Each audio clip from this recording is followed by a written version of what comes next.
Shut up and sit down. Hello, my friend. You are listening to the Dance Studio Scaled podcast, the number one place for innovative marketing, retention strategies, and business growth ideas made just for dance studio owners. Now, this isn't your average business podcast. We're here to shake things up, simplify the hustle, and focus on real, actionable insights. I'm your host, Jen Dalton, and after 30 years of running studios, coaching owners, and scaling businesses, I know one thing's for sure. There's no one size fits all in this industry. You've got the passion, and I've got the tools to help you take it to the next level. So hit that subscribe button, grab a coffee, and let's scale your studio together. Welcome back to this week's episode of the Dance Studio Scaled podcast. Thank you so much for joining me. I hope that you have had an opportunity to get a bit of a break over our last lot of holidays, spend some time with your family, some friends, and having a bit of downtime before we head into term 2. And it's actually what prompted this episode, knowing that we were moving into term 2, because it got me thinking about the different seasons that we have in our studios.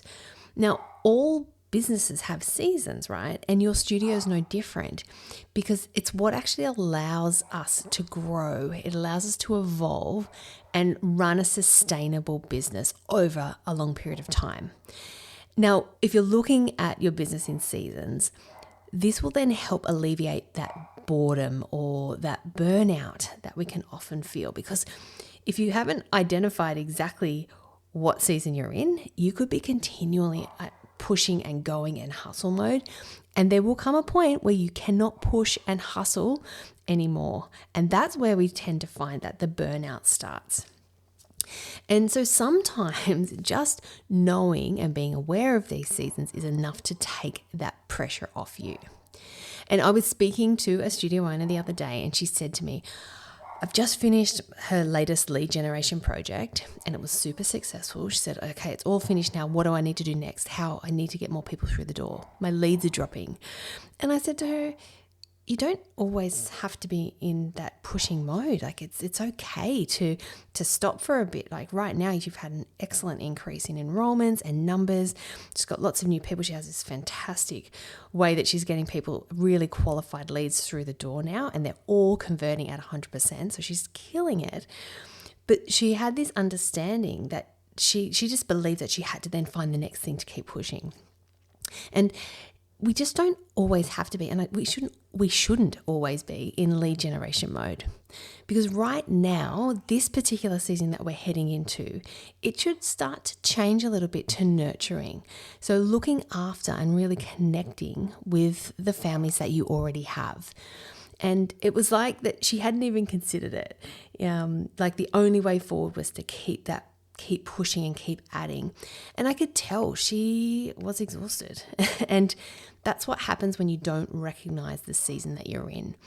Because if you're constantly operating at that high push energy, it's just not sustainable.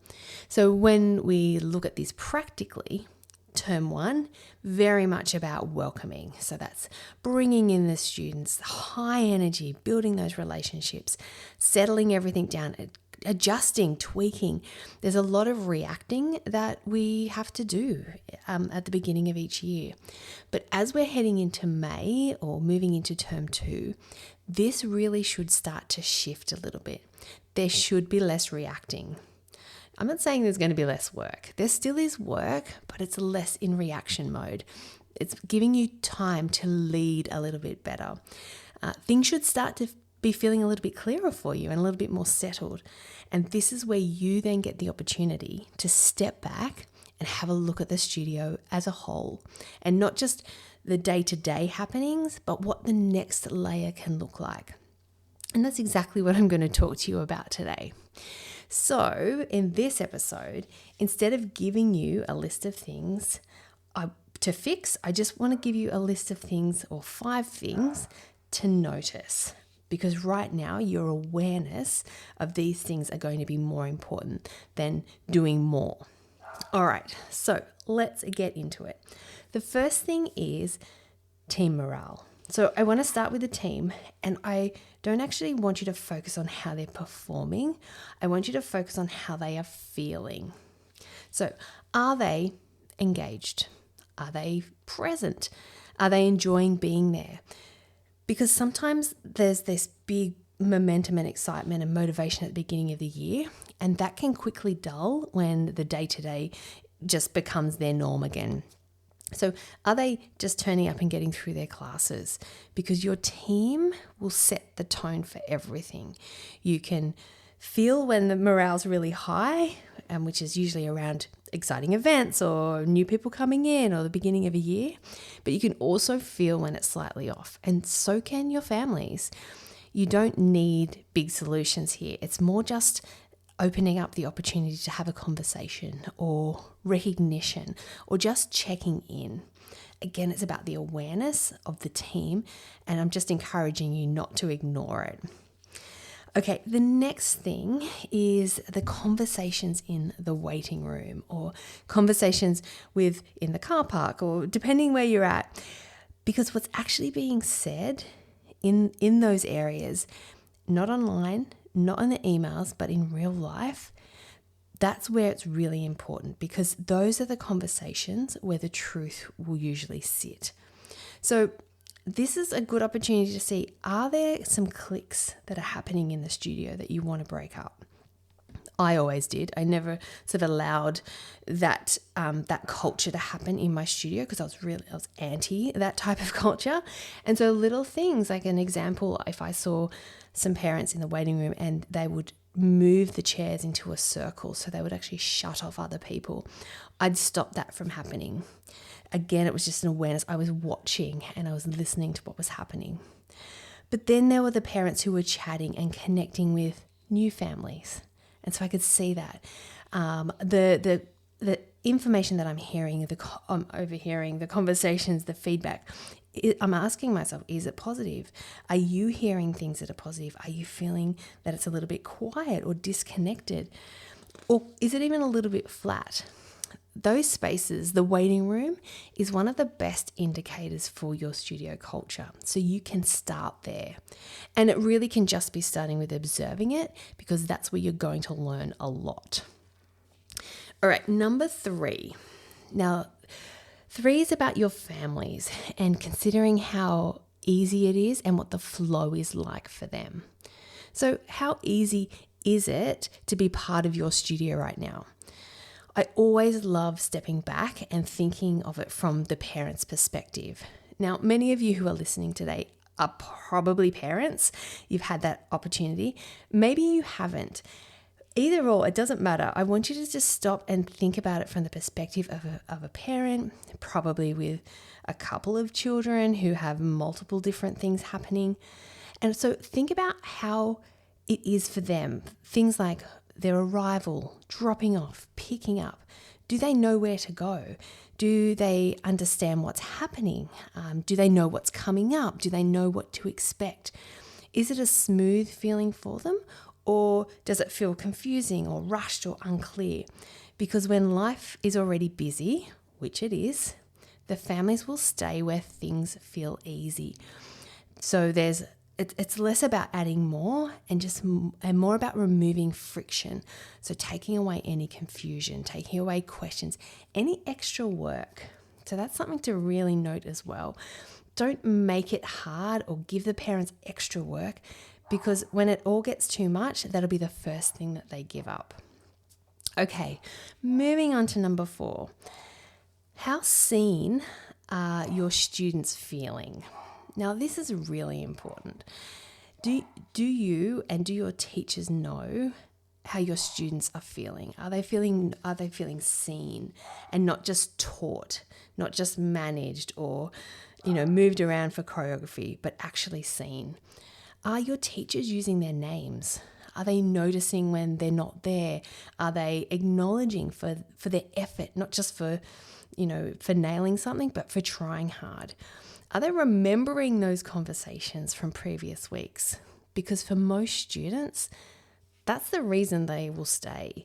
It's not always going to be about the choreography, winning, the class planning, the feeling. It's it's just something that is so small, but will make a huge difference. It's just to have that awareness of what your students are feeling. All right, and then that brings us to number 5, and the 5th thing that I would love for you to focus on, and this is your own focus and energy. So because everything flows from you. Now, if you're feeling scattered, if you're feeling distracted, if you're in constant reaction mode, I know, I'm pretty sure I can confidently sit here and saying you're feeling pretty tired and exhausted. I get that. But I want you to remember that energy that you feel moves through your whole studio. So just check in. Where is your focus right now? Are you trying to do too much? Are you saying yes too much? That's been a big learning lesson for me. So recently, I'm just saying no a lot more. And maybe there might be some things that you need to say no to as well. Are you getting pulled into things that don't actually matter? I'd love for you to get clear on what really matters, what's important for you and your business. Obviously, moving the business forward and growing, but also for you and your family and your friends and your life outside. What are the best actions and thoughts that you can do right now for you to stay calm, for you to stay intentional? So start asking yourself some of these questions, because in the big scheme of things, that's what's really important. Because if you're only running at 80%, then the studio is running at 80%. If you're running at 40%, the studio is running at 40%. So what is it that you can do to change that and to find the elusive balance, which I don't actually believe in, but the blend of running a beautiful business that you love with the beautiful life that you should also be living as well. All right, so that's it. Before May, these are the 5 checks that I'd love you to do. Check in with your team, check in with your families, check your environment, your students, and finally yourself. So nothing complicated. This is more just awareness, because right now you don't need a full reset. You just need to notice what's slightly off.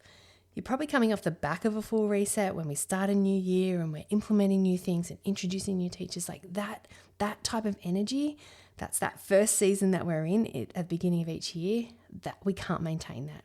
So let's now move into the next one, and it's just about gently bringing back what's not quite working or fixing little things here and there, because that's where the real growth happens. All right, friends, if this has resonated, just pick one of those areas and pay attention to it this week. Because remember, you don't need to fix everything all at once. We just want to notice it, and then you can take the lead from there. I hope you have the most amazing week ahead. I look forward to hearing how everyone's term 2 is going, and I will catch you same time, same place next week.